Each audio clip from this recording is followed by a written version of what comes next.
So here we are, therapists in conversation, and I'm in conversation again with Angela Daye from Inner Pathways. And, it's mid 2021 and things are moving forward, and so are we. So we're updating because Angela's been up to quite a few things since we last spoke. Just And a few. Just a few. And if you've been watching our episodes that have been going on monthly, you'll know that Angela is a little bit interested in collecting certificates. So she's been expanding her knowledge base quite a bit, haven't you? I have indeed, yeah. So I like how you put that nice and gentle. That I like. Yeah, I'm an addict. I don't mind saying that. I am addicted to collecting certificates. I'm all up for admitting to that one. Okay. So it's one of those things that basically, when we do that, and when we are doing what we do, we really are so interested in what it is that we're doing that we seek to find out what everybody else is up to at the same time. It's more curiosity than being nosy, but it's also got to do with having more tools in your toolbox and being able to help more people, isn't it? Absolutely, yeah. So I mean, the big ones I've added in last year, so I did the qualification last year for hypnotherapy and coaching. And the reason I picked those up was partly because people tended to struggle with the concept of what kinesiology was. And I thought, well, actually, let's put some more things in there that people might understand better. Hasn't been the case, but I've got another couple of certificates out of it. I've got a lot of learning out of it. And I've got some fantastic new tools and techniques to work with clients, which is so helpful. And it's true though, isn't it, that hypnotherapy particularly it is more involved in a lot of therapies, particularly talking therapies, than one would initially believe, because it's not just you are sleepy, you are going to sleep, you're going to change now. There's so much more to that. And the style of hypnotherapy that I do, that's not the way we do it as well. So it's, and it's interesting because kinesiology by its nature, or the branch of kinesiology that I practice, is not really a talking therapy. So what I've done is I've allowed people now that they've got the option. If you want to talk to me, brilliant. We'll do some coaching and hypnotherapy. If you don't want to talk to me, that's fine too. We can stick to the kinesiology. And there's always that blend in the middle where we can bring in both things together.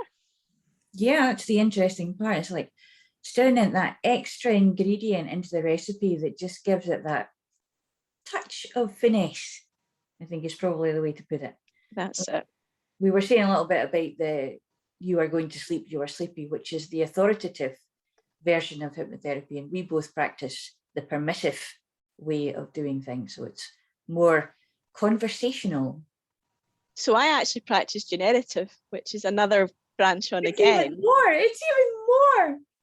So good. So I do something slightly different. I believe so I think it's Ericksonian is the one that you do. So while I do have some of the Ericksonian stuff in my toolkit, it's more the generative. So what I'm looking at is bringing the conscious mind and the unconscious mind together to have a conversation with each other.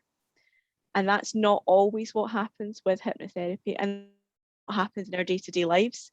We don't tend to have that space where we bring the two parts of ourselves together to then see where the creativity is and what our lives could, should, want to look like. And that's the beauty of the style of hypnotherapy that I actually practice. It is very hard. It's almost like getting Boris Johnson to go to France, trying to get your unconscious and or as I like to call it, universal mind and your conscious mind actually in the same space at the same time. So I find it a lot easier than that, and I'm not even going to go down the route of even thinking about Boris Johnson and wherever he may be in the world. So the way that the hypnotherapy style that I do does definitely bring that together really, really quite well, and really effectively as well. So I've had some fantastic shifts for a number of people just by going through this process where they're completely awake, they're completely aware of what's happening, and they're in the driving seat. All I'm doing is facilitating the journey, which kind of works with my tagline, which is company for your journey as well. So, and pathways and where all that takes you. Yeah, it's always good to wonder. Yeah. And, you know, a little wonder while you're wondering is really good too. So what else have you been up to? What else have I been up to? Is that not enough? Well, you know, it's like, well, you mentioned that you were having some great shifts. Can you describe the kind of issues that people have been coming to you with? Strangely, not the issues I was expecting. So most people that have come to me so far, it's all been about money. So it's been money mindset, it's been financial intentions. There are other things as well that creep in, and once we deal with the money aspect, other things start to uncover. But yeah, for so far, it's been the money mindset, financial intention stuff that people have been coming forward for and looking for, which has been quite nice. It's quite usual that the symptom is not the cause. Yeah, so I've had people come to me with some pretty big goals to get to, and I think when we've started the session, it's been a feeling of a bit pie in the sky. I've got this dream. I've no idea how I'm going to get there, but this is what I want. And with the sessions that we've been doing, it's been about, okay, that's the dream. How do we get there? What's it going to look like? What's the journey going to? What shape is the journey going to take? And actually moving people towards it. And I had one person within a week come back and say, I've got this great idea. And then the next week come back and said, that was because of your session, wasn't it? Yeah, maybe. Yeah, it's one of those things that you tend to not get the immediate response. It's a slow burn. It's not a magic wand. So with kinesiology, we work out how long between sessions at the end of a session. And it's not a case of we're working out how long between sessions because you for any other reason than because your body needs time to process the work that we've done. Yeah, it's not same time next week. Yeah. So with the kinesiology, I've had a couple this last wee while that it's been 6 or 7 weeks before it's ready for coming back. I do have a couple that are 2 weeks and come back. Just depends on how much we get through in that session and how much that person's then got to work behind the scenes, whether it's subconsciously, unconsciously, or whatever's going on for them, or when I've given them homework to go and giggle, which is always a fun moment. Yeah, it is an interesting thing to say that, and I'm saying interesting an awful lot at the moment. You are. It is, yes, but That's very interesting. It's very interesting. I'm having an interesting day, but it's fascinating. There's a word for you.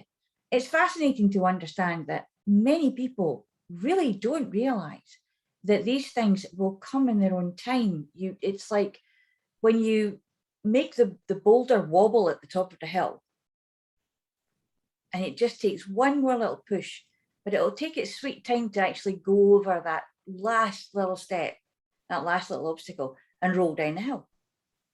And once it does, there's no stopping it. Well, there's always ways. Oh yes, there's a kind of government health warning situation that goes on there with some shifts, isn't there? Yeah. It doesn't always go the way you expect. I do set the intention at the start of the session for a smooth shift. Doesn't always happen, but I do ask for them to be smooth, because the last thing I want is someone to go away and get cold and flu-like symptoms, especially with what's going on in the world just now, and have those symptoms because their body's shifting stuff. And that has happened in the past. I have had clients who have come down with what has felt like the flu for 3 days. I was really worried. It was quite early on in my days of energy healing, and I was quite worried at the time of, oh no, what have I done? My client was saying, this is brilliant, something's happening. So it just shows you that perspective as well. So for me, I was...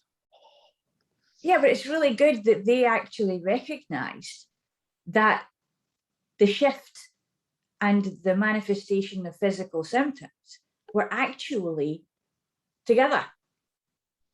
One was showing the other. Yeah. And that's another thing that people don't realize, that we hold things in our bodies in different places. Yeah. And so when we're holding them there, once we open the doors and allow them to go, they are going to actually, in a verb, shift. And that causes physical manifestations of symptoms and signs. But it's also that point of, I don't even think it's just from the work that we do. My understanding and feeling when it comes to the kinesiology that I practice as well, is that when a client is coming to me with physical symptoms, it's usually come from a psychological or an emotional perspective first. It's not come on its own. Yes, there are occasions if you've been in a car accident and something's thwacked you, or you've broken a bone because you've been doing some extreme sports or whatever it is, that there's obviously a reason there as to why that's happened. But a lot of symptoms and a lot of physical stuff that's going on in our bodies is because we're holding on to something, or we're not letting go of something, or there's something else triggering it. And that's something else that we have great fun uncovering. I'm working with. Yeah, I've got a lot. I know a lot of people who are really in reasonably stressful and sometimes very stressful jobs, and they work their socks off, and they keep going and keep going and keep going. And then when they have a holiday, they get the flu, they get sick. And it's almost like, because we don't realize that we can do it, we can shift that situation of, I don't have time to be ill just now. Yeah. And as soon as we let go and relax, the body just says, oh, right, it's time. Just get it all done now, because they're not going to be moving. They're not going to be going anywhere. And you're miserable for 2 weeks. Yeah. So we need need much better if we don't end up with that, right? Yeah, but that's just it. I think there's a re-education situation that goes on as well. And people like us, you particularly, can help with that, because you're explaining and allowing people to understand that they can allow themselves to rest in between giant bursts of activity at work and stress and just the chronic melee of being in that situation. And then, it's all or nothing situations, I think, is what I'm trying to say. So I guess we've also had a situation over the last 18 months where people aren't taking their holidays. So if they're not giving their body that break period to allow their bodies to go and get sick and get ill, they're holding it and holding it and holding it. There's only so much pressure you can put on an item before it snaps. Yeah, and do you think that that's actually the case at the moment, is that we're seeing more stress-related illnesses and mental health issues to do with the fact that we're actually being stuck? Yeah. When was the last time somebody had said to you, oh, I'm off to the beach and I'm going to go and sit on the beach and not worry about it? The idea of going on holiday just now brings its own stressors. When have I got to get tested? Have I got to have a vaccine before I go? How many tests have I got to get? When do I get them? How much are the tests going to cost me? I've got to sit on a plane with this mask. All that's noise as well. So suddenly you're weak in the sunshine, if you're even able to get on a plane to go and sit in sunshine for a week. Suddenly that's become a much bigger ordeal to get there. So even if you are going and having a holiday, you're not having the relaxing time that you maybe would have had before. And it doesn't even have to be abroad. Yeah, well, so if you're not abroad and you're able to drive yourself somewhere, then it's not quite as stressful. But yeah, there's always that aspect of it. And I think for a lot of people that the situation has been so alien for the last 18 months. And I know myself, when I was in the corporate world, I wouldn't take time off to sit in the house. If I was taking time off, it was because I had something planned and I wanted to go and do something. Or I would plan to go away and do something because I had time planned off. So I don't know how I would have fared over the last 18 months if I was still in the corporate world, thinking, well, if I take time off, all I'm going to do is sit in my house. Yeah. That doesn't feel like a fun time to do. But even at that, people are being furloughed and forced to stay in their houses. So that's the other side of it as well, isn't it? So you've got that catch-22. The people that were furloughed are feeling a bit rubbish because they're in their houses, they can't go anywhere, but actually they can learn stuff. So there is some positives there as well. They could be doing other things. And then you've got the people that weren't furloughed, who are still going to work every day, still with all that stress and all that commute, perhaps more so because some of their colleagues were furloughed. And then they don't feel as if they can have that conversation with their friends as to how it's affecting them, because how dare they be upset because they've got a job and they're still going to work and life's not changed for them. So it's trying to find that balance of, you know what, everybody's going through a bit of a rubbish time to a certain extent, because some of their things that they would have done before, they're not able to do now. Some people have had a great time. Some of the things that they would do before, they're not able to do, but they also have the added extras of being in the same space as their spouse and their children for 24 hours a day. Yeah. So, I mean, to be honest, it seems to be tailing off. I'm not going to say we're never going to have another lockdown again, but we are now in this beyond level 0, whatever that might mean in Scotland. Yeah, what is that? So, I don't know. But it means that we're allowed to go outside again, right? So yeah. A lot of things have opened up again. A lot of movement is allowed again now. So I believe that a lot of that will change if people feel comfortable enough to go outside again. And the interesting thing is, just because they're comfortable enough to feel that they can go outside doesn't mean they've left behind the stress factors that are just, they're kind of carrying the weather with them to a certain extent. So they're still going to need some help down the line. Absolutely. Many people. And I think that's why we're doing this, for starts, to let people know that we're there.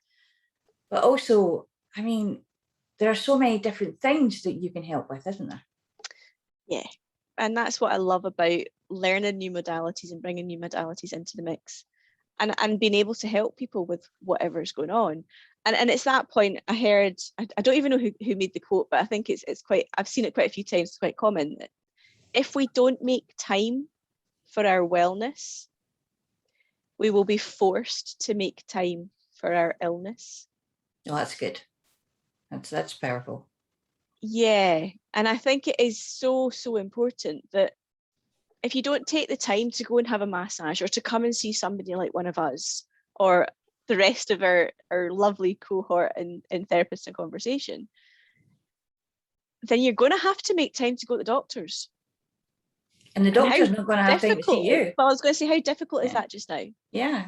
It's a phone call that you might get what you need, or you then might have to wait and get another appointment to then go and see somebody face to face, and everything that goes with it.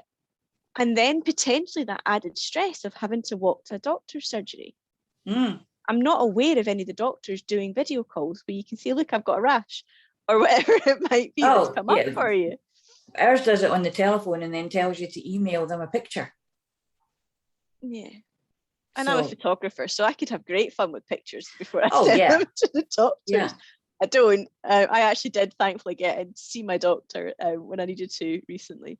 But it is that point that if we're not making the time to make sure that we stay robust, we make the time to go and get the car serviced, we make the time to go and get the car MOT'd, but we don't make the time for ourselves. And we don't make it a priority. Do you think it's a good idea to come and see someone like us to actually do that as a maintenance situation? Absolutely.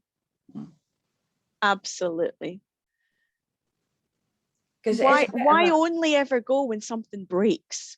Exactly. Yeah. I mean, it's in the old days, well, in China anyway, what they used to do in the old days was that you paid the doctor when you were well, and he paid you when you were ill. Because then he wasn't doing his job properly. He wasn't keeping you well. Well, I don't think that quite works with the way that our health system works here. No, it doesn't. It doesn't really. But it's an interesting idea in the psychology of wellness and illness. Yeah, it's an interesting concept. I do genuinely believe that we should all have a maintenance package. So I'm qualified in kinesiology, and I have some great swaps. Some with a person who does the exact same type of kinesiology that I do, which is health kinesiology. And I also do some great swaps with someone who does a different type of kinesiology. So she experiences what I have to offer, and I experience what she has to offer. And I've got those set up relatively regularly. So I'm looking at least monthly that I'm doing those. On top of that, I've got swaps set up with other hypnotherapists and coaches. So I'm always making sure that I'm topped up. I'm always making sure that I've had the oil change, or I've had the tire pressure checked, or whatever it is that needs to happen. And sometimes it can be a really short session, because it's just a case of, right, what's going on for you this week? Have you got any problems? Have you got anything come up new? And if not, let's just do a general overall balance and get things shifting. And you might not be consciously aware of stuff that's going on, but let's grab it now before you do become conscious of it, before it does become an ache, a pain. I'm lying in my bed for a week because I can't move, whatever that might be. And I think that, I don't know if all therapists do that, but I do know that I make sure that I take that time. I think many of us do. Yeah. I think it's one of the important things that we understand, because the other aspect of it is that because we've been to see these people and we've worked with these people for ourselves, we can also refer people who we know are not good matches for what we do. Absolutely. Or they're looking for something a little bit different. Because therapy is like anything else. It's horses for courses to a certain extent. Just because you don't have something happening with one therapist doesn't mean to say the therapy's wrong. It could just be that you don't resonate with that person. Yeah, the personality clash. Not quite there. Yeah, the energy might not be there. It just could be something, but it also could be something that the therapist themselves knows that this person is looking for something that they don't really excel at. Yeah. But hey, I know someone who does, and I can put you in touch with that person. So there are big advantages to doing what we do. Absolutely. And also big advantages for clients to do that, to come and regularly have a top up, to understand that it's okay to go and, I'm not saying they should come every week unless they absolutely have to, but every so often, once their initial issue that they've come to you for has been fixed or is on its way to being fixed, it's good to keep it up, because occasionally, I don't know about you, but I've had people come to me and they've felt really good, really great. They've gone home and they've got themselves back in the situation again, and suddenly it's all gone back to where they started almost. But they don't. And that's a perception. So I don't believe it ever goes back to where it started. No. I believe it does. It perhaps else new has come onto the scene. Something else has been uncovered, which is usually more the case, because we're all like onions, right? You peel off a layer, you deal with the gunge between those two layers. But when you peel the next layer off, there's a bit more gunge that needs to be dealt with. I'm never going to look at an onion the same way again.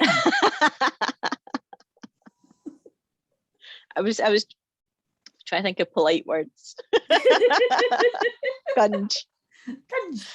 Yeah. It's a good kind of onomatopoeic word, gunge. Yeah. Or that slimy stuff. Let's deal with the slime. Gungy. Life can be very gungy on occasions. But yeah, that's what I meant. Is there's a kind of default switch that can be switched on. Yeah. And the initial kind of euphoria, and I think that's the word for it. There's a euphoria that comes after you've been and had a little bit of therapy sometimes. And you kind of take that with you. However, if you don't keep up with what's going on and keep up with what you've been advised to do and how to be, which can be, let's face it, a little bit difficult, particularly at the moment when you've got so many things coming at you from so many places, then you can get a little bit lax in keeping up the discipline to a certain extent. And I think if I'm keeping the car analogy, I've got a lot of road-based analogies just now with the group's work I'm about to be launching. But if I keep the car analogy, you don't wash your car once and never wash it ever again. So just because you've fixed it, just because you've cleaned it, it's going to get dirty again. You're going to have to wash it again. Yeah. So stuff sticks. You might have cleared out all the gunge, but the next time you drive through a puddle, you've got some gunge back on the car. You maybe need to wash it off again. So yeah. So you were talking about groups. I heard groups there. What's going on with the groups? Yeah. Not talking the Beatles here, are we? No, we're not. So I've launched a new Facebook group called Time to Transition, and I am looking at working with people or having people in the group who are at a transition point, So as I talk about the roads and the car analogies, and I might as well stick with it, right? I was thinking about doing something nautical, but I've kind of gone down the road route. So I might bring with that one. Well, I might bring the all at sea back again. But yeah, the road-based analogy is that we get to points in our lives where we've achieved something, and we sit in that achievement, perhaps not really celebrating the achievement, but we sit in the achievement and then suddenly realize, is this it? Or have I got, what else is there to life? Because I've now got what I dreamed about. And perhaps if you're like one of these really kind of go-getters, which I suppose I was to a certain extent in my 20s, I'd graduated university, I got the job, I'd moved away for the job, I got the car, I had the house, and life was just a bit meh. It wasn't great. It wasn't what all it was cracked up to be. I wasn't quite ready for asking for my money back, but I probably wasn't far off it. And I did have a couple of big wobble moments of, this isn't what I wanted. This isn't what I signed up for. So I know myself, if I went through those phases, and I've spoken to a number of people go through those phases. And it might not be because you've just left your university career and you're now out in the big bad world. It could be that you've just renovated a house. It could be that you've just got married. It could be whatever is going on in life. And you've achieved something. And then what?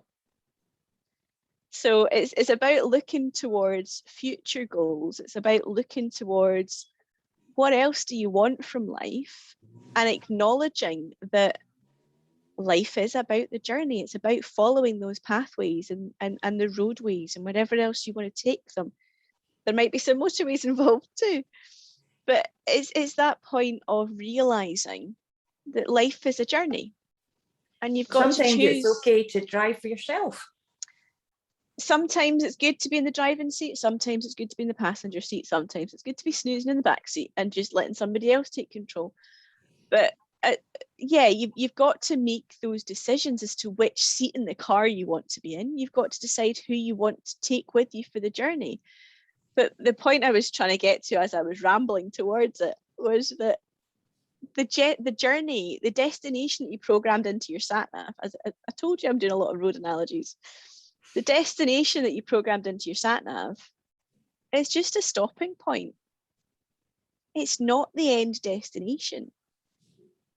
The end destination is when we're leaving the mortal coil, kind of thing, isn't it? So as long as we're here, we're going to be, as far as we know.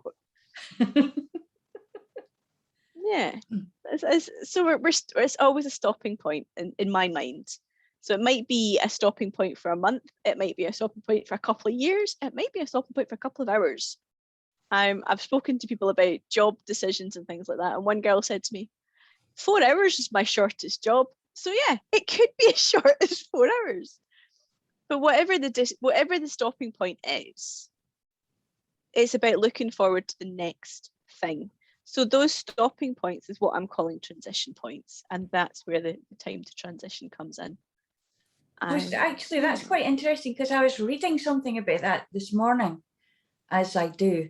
Was it something I wrote? Was it? Because I might not remember what it was. No, it was on my pocket articles, and something to do with knowing when to quit, knowing when to change, knowing when to jump, and realizing that that's it, you've had enough, and taking the brave step, because for a lot of people it's quite scary, in that, you've trained, you've worked, you've been there, and I mean, I've done it twice myself, and so within the same profession I did it twice, but at the same time what I'd actually done was not really let go on the first shot. I'd left a position, but I hadn't left the profession, because there was so many different things, security wise, financially wise, that were still nipping at my heels. So I had to go and actually go back into the profession, because that was the way I could make money. That's the way I could keep myself and my car and my mortgage and the whole thing that was going on. But eventually I had to leave that too, because it just wasn't right anymore. But it's about working out when is it right? So it was obviously right for you just to take the sideways move within the profession at that point, because that's what you needed to do to then get yourself to a point where you thought, no, this isn't for me anymore. But you've got to take that time to really assess for yourself, when is the right time to jump. And again, it's those points that you're saying about people taking the decision to go and do something completely different. Just because you're doing something completely different doesn't mean the skills that you've got and the knowledge that you've attained is going to be for nothing. So silly little examples. In my last career role, I was an expert of using Excel. I was also a project manager. So when you're talking about finding that point where it is the right point to walk away, a lot of projects that have happened sometimes would have benefited from the point of, do you know what, closing down now would be the better option. But it's that point that, so the Excel aspect, I run my business on Excel, or it's now time to start moving into more professional tools for it. But I track everything in Excel, and that's because I'm comfortable doing that, because that's what I did for years. But it's also bringing in business management aspects, bringing in project management and business analysis aspects that I've done in my career over the 16 or so years that I was working, as well as all the tech stuff, so I can build my own websites. But that means that I'm positioned in a way that while I am working with kinesiology and with hypnotherapy and with coaching, it means I can bring in some business coaching elements, and it means I can bring in all that rich knowledge and experience and continue to use it, but in a different way. Well, this is true. We don't actually have these skills in a vacuum. They are transferable in life. Absolutely. And we are adaptable and nothing else. But when someone is coming, and one of the biggest things, I think, two of them anyway, would be empty nest syndrome and retirement. So it's interesting you say that. When with a lot of business setup and everything else, we look at our ideal client avatars, and my ideal client avatar is somewhere between the age of 28 and 32. So that's not your empty nesters and people that are retiring. That's not to say I can't work with those people. And actually, I've got quite a number of them on my books. It's just about who I'm messaging the time to transition stuff towards. But that point is that we have transitions in our life all through our lives. And it could be empty nesters. It could be the silver. There's a craze just now where people, when they get to that silver surfer point, of splitting up with relationships that they've been in for 50 odd years, because suddenly they realize it's not where they want to be. I don't know if I agree with people jumping ship from that perspective. Maybe it'd be nice to actually work on the relationship rather than I think it happens a lot with empty nesters, because suddenly all the attention, all the energy was focused towards what the children were doing, and suddenly the two parents realized that they hadn't spent very much time together at all and don't know each other anymore. Surely that and if the empty nest happens at the same time as retirement, that can be a huge change for someone in their life. And trying to find something that, somebody said to me, what's the definition of retirement? I said, gardening. Oh, no, that wouldn't be the definition of retirement for me. No, thanks. My definition of retirement as I left my corporate job. So I do joke that I retired and I walked out of my corporate job. I'm clearly still working, right? But I'm not doing what I was doing before. It's all a state of mind. Yeah, I mean, I have retired from my previous profession. Doesn't mean I've retired from being in the working arena. Correct. I'm just in a new territory. But actually, is it? Because in my old career, I had to deal with a lot of problems with people. Just I was dealing with the things at the end of the leads and in the cat baskets more absolutely often than not. Yeah, but it's about bringing the skills and the experience that we've got, and absolutely, there will be people that are empty nesters and retirees who would definitely benefit from what I'm doing, and I would never shut the door on people in that group, because it's another transition. Yeah, and so for me, I feel as if I've settled on this concept of transitions. Now, that doesn't then explain the fact that I'm doing all this work with people that are looking for financial intentions and money mindset changes. Or perhaps it does, because it actually can all be interconnected. So it's just about working out, what do you really want from life? And if you're not happy with it, what's it going to take to make you happy? And actually, maybe the bigger question is, do you even know what it is to be happy? And work out a definition for the word happy for yourself first. And that's kind of what the title of your business, Inner Pathways, is about as well. It goes back onto the analogy of the journey, and even comes in with the cars too, because, you know, a pathway is still a road. It's one of those things that understanding that you are actually moving forward and having to move forward, that you will need some help somewhere along the line. So it's interesting you say that. I don't think we have to move forwards. I think we just do. I don't think you can really move backwards. You're always moving in a forwards direction, whether you then turn left or right or whichever way that was. Oh yeah, I mean, basically, or walking around in a circle or driving around in a circle, you're still always moving forward. We can't go back to where we were before, because life has changed since yesterday. Yeah.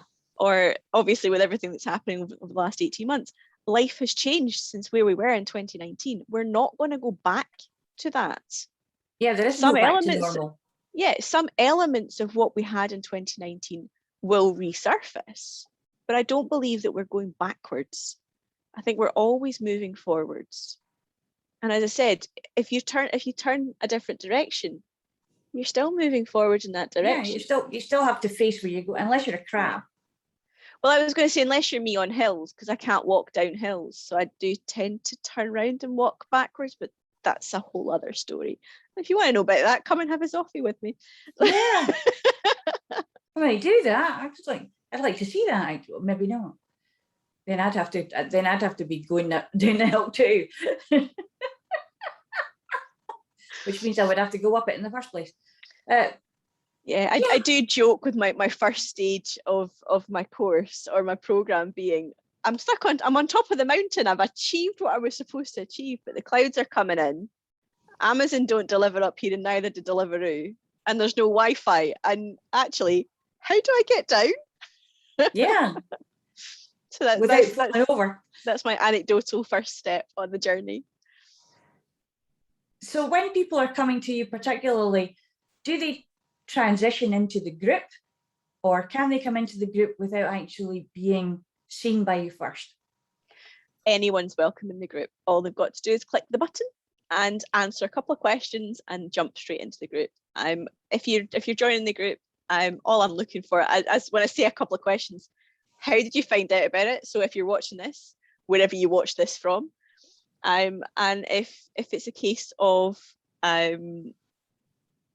you've come to the group because you know me from somewhere else, or you know me from whatever, you've been a client before, that would be the question that you'd answer there.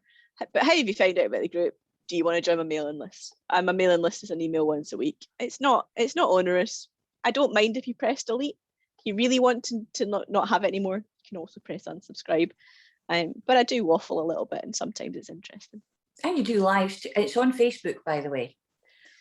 The open free group is on Facebook. I will be launching a members only group, which will be a paid membership group, which will have an element on Facebook, but it will also be on the website. So that will be coming within the next couple of months. Ooh, groovy. Absolutely. So what else have you been up to? I don't know really. I'm looking forward to a holiday and actually having that unwind period, which would be really, really nice. And yeah, so it's just, to be honest, the biggest things recently have been getting myself to do Facebook Lives, because if anyone's watched any of them, I do quite regularly say that I don't like Facebook Lives. I've got no issue talking to somebody, but I'm not a big fan of sitting on a camera by myself talking to a camera. Talking to yourself. Yeah. So Facebook Lives have been an interesting challenge for me recently. As I said, I've been doing a lot of work with people with money mindset and financial intentions. Kinesiology still going. I am bringing together the 3 practices that I do to have it as a one-stop shop. So rather than booking me for a kinesiology appointment or booking me for a coaching session, it will be that you'll just be booking me, and then whatever comes up on that session is what we'll do. Obviously, it will be a 2-way discussion to decide what you're comfortable with. So if you never really want to do kinesiology, then we don't have to bring that technique in. And the same goes with hypnotherapy. So it is just a case of, it'll be a session of working with me as my one-to-one. I am bringing in some group coaching sessions. So if anyone's interested in that, give me a shout. I'm going to wait until I've got a couple of people that are interested before I start setting those up. The paid members group, there will be group coaching sessions in there that will be open to anyone in the group. And yeah, so it's been all of those good fun things. And as always, I've still got the photography business running alongside. So I've got a couple of shoots that happen now and again. My main focus is inner pathways. But there is the option that if you need photos too, I'm still doing those as well. I just don't quite have the capacity to completely market and sell to both businesses at the same time just yet. You kind of need to clone yourself for that at the moment, wouldn't you? I think that might be too scary. It's a transition too far. Yeah, I think one of me's enough. There's a photo I did last year which was a kind of selfie challenge, that there was 3 of me sitting on the sofa, and other than the fact that I keep getting asked if I got sisters because they don't look like me, and I'm thinking they were all taken within about 3 minutes of each other. It's been a bit of an interesting one, but no, there's definitely only one of me. So how can people get in touch with you? Oh, lots of ways. So they can come directly to the website, which is innerpathways.co.uk. They can come and find me on Facebook. So Facebook groups, I think it's facebook.com/groups/time and then the number 2 transition, or just search for time to transition in the search bar on Facebook. And I'm on, I think, most of the social media platforms as HK Inner Pathways, HK Kinesiology. Inner Pathways was taken, so I had to get creative. So yeah, so come reach out, Messenger or the contact page on the website. Come join the group. Yeah, lots of ways to get in touch. And they can have a zoffie with you. Yeah, you can book in for a zoffie too. So it's all good. And my blog has been launched. I've just not done a huge amount with it yet. So that's AngelaDaye.com. So there will be more coming there soon. And now that I've said it, means I've got to do it, doesn't it? This is true, because you heard it here first. Absolutely. And so I'm going to wrap up now and say thank you so much. And I'm looking forward to seeing what other certificates you're about to get. And we will talk again when that happens. Absolutely. But thank you very much. Actually, we'll talk again in a couple of weeks, because we've got the next episode of Therapist and Conversation coming up. Absolutely. Very, very soon. As they are every month. Yes. Are we on episode 13 now? 16. 16. Oh my goodness. Oh. I know you're not great with numbers, Leslie, but come on. We had a big debate about episode 13. No, I believe we're recording episode 16 in the next couple of weeks. This is it. I transitioned beyond that, or did I transition to the side of that and just ignored it completely? I think what you've really done is you've just let me deal with the numbers and you're just ignoring them, and I just tell you what number we're at. That's usually the best idea. So anyway, thanks for watching and listening. And if there's anything you'd like to ask Angela, drop them in the comment box, or actually go to Facebook to Time to Transition, or email her Inner Pathways and have a chat.